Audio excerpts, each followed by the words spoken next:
बात कोलकाता केस की, जिसने ममता बनर्जी के सामने नया अलार्म बजा दिया है। यह अलार्म दिल्ली से बजा है।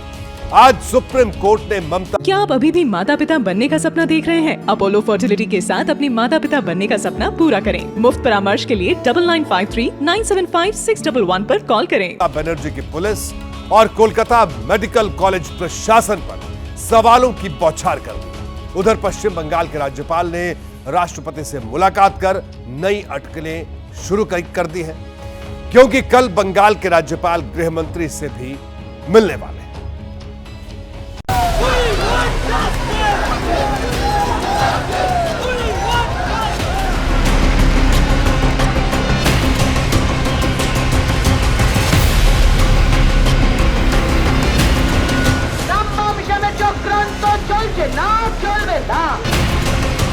इनको अब तक इस्तीफा देना चाहिए, इन पर भी केस चलानी चाहिए। सर्वोच्च न्यायालय ने जो सवाल किए हैं वो लोकतंत्र और सरकार चलाने वालों की मानसिकता और नैतिकता के ऊपर उठे हुए गंभीर सवाल हैं।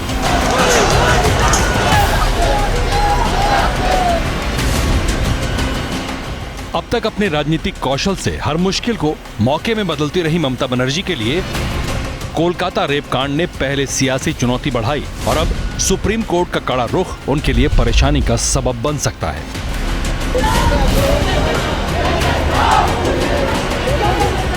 8 अगस्त की रात कोलकाता में महिला डॉक्टर से हुए रेप और मर्डर पर सुप्रीम कोर्ट ने ममता सरकार को खूब सुनाया। चीफ जस्टिस डीवाई चंद्रचूड़ की अगुवाई वाली 3 सदस्यों की बेंच ने राज्य सरकार पर सवालों की बौछार कर दी। सुप्रीम कोर्ट के चीफ जस्टिस ने पूछा, सबसे पहले मामले की एफआईआर किसने और कब दर्ज कराई? पश्चिम बंगाल सरकार के वकील कपिल सिब्बल ने जवाब दिया कि एफआईआर रात 11:45 पर दर्ज की गई। फिर सीजीआई ने पूछा, अभिभावकों को बॉडी देने के 3 घंटे 30 मिनट के बाद एफआईआर दर्ज की गई। चीफ जस्टिस ने पूछा कि क्या कोलकाता मामले में दर्ज एफआईआर में मर्डर का जिक्र किया गया? इस पर कपिल सिब्बल ने जवाब दिया कि एफआईआर में अननेचुरल डेथ लिखा गया। सुप्रीम कोर्ट के चीफ जस्टिस ने 14 अगस्त को अस्पताल में प्रदर्शन कर रहे डॉक्टर्स पर हुए हमले का भी मुद्दा उठाया और पूछा, जब भीड़ ने तोड़फोड़ की तब पुलिस क्या कर रही थी?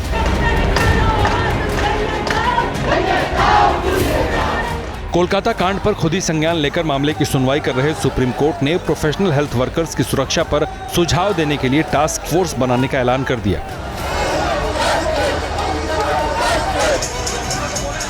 हमारे लिए ये विशाखा 2 मोमेंट है। सेफ्टी एट वर्क प्लेस जो विशाखा में ले डाउन हुआ था, आज सुप्रीम कोर्ट ने उसको सारे डॉक्टर्स के लिए अक्रॉस द कंट्री सारे हॉस्पिटल्स में इम्प्लीमेंट कर रहे हैं। इस बात को खुद ही वो बहुत ही गंभीरता से लिया कि बिना प्रोटेक्शन प्रोवाइड किए हुए हम डॉक्टर्स को वापस आने कैसे बोल सकते हैं। सारे डॉक्टर और सारे आरडीए संगठित हैं और हमारी बातें जब तक ये संघर्ष अगर स्ट्राइक भी अगर आज हम कॉल ऑफ करते हैं तो जो हमारा ये मूवमेंट है और संघर्ष वो खत्म नहीं होगा जब तक हमारी बहन को इंसाफ ना मिल जाए। सुप्रीम कोर्ट ने सीबीआई से जांच की स्टेटस रिपोर्ट मांगी और मामले की सुनवाई के लिए 22 अगस्त की तारीख तय कर दी। लेकिन इसके पहले ये भी दो टूक कह दिया कि जूनियर डॉक्टर की हत्या और रेप के खिलाफ प्रदर्शन कर रहे लोगों पर ताकत का इस्तेमाल नहीं होना चाहिए और मीडिया में आलोचना कर रहे लोगों पर कार्रवाई भी नहीं होनी चाहिए।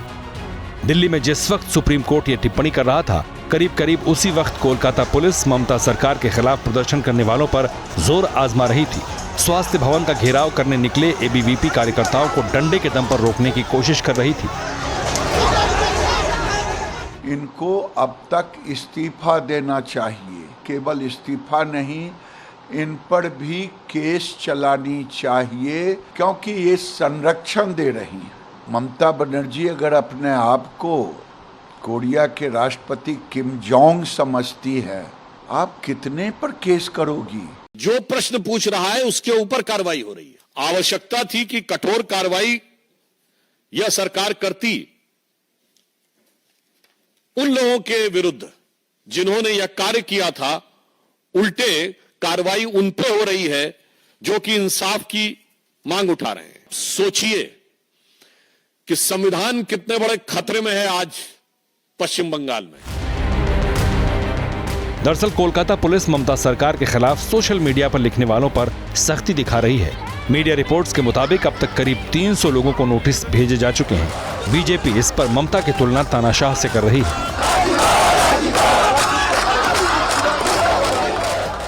आरजीकर रेप कांड के बाद ममता सरकार कंफ्यूजन में नजर आ रही है।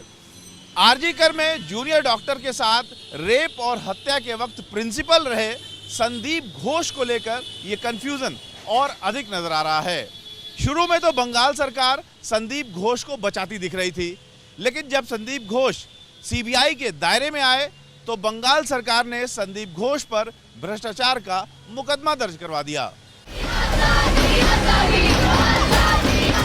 इस बीच पश्चिम बंगाल के राज्यपाल सीवी आनंद बोस दिल्ली पहुंचकर राष्ट्रपति और उपराष्ट्रपति से मुलाकात कर चुके हैं। कल उनकी मुलाकात गृह मंत्री से भी हो सकती है। इन मुलाकातों के भी सियासी मायने तलाशे जा रहे हैं। जैसे ही घड़ी का काटा दोपहर 2:30 पे आए, बबीता जी का दिल सास बहू साजिश के लिए मचल जाए। और ये है इनकी बहू, पूरे दिन ऑफिस की टेंशन हो जाए गॉन जब ये करें अपना फेवरेट शो फ्री टाइम पे ऑन। इनकी तरह आप भी देखें अपना फेवरेट शो अपने टाइम पर और डाउनलोड कीजिए एबीपी लाइव ऐप अपने स्मार्ट टीवी पर।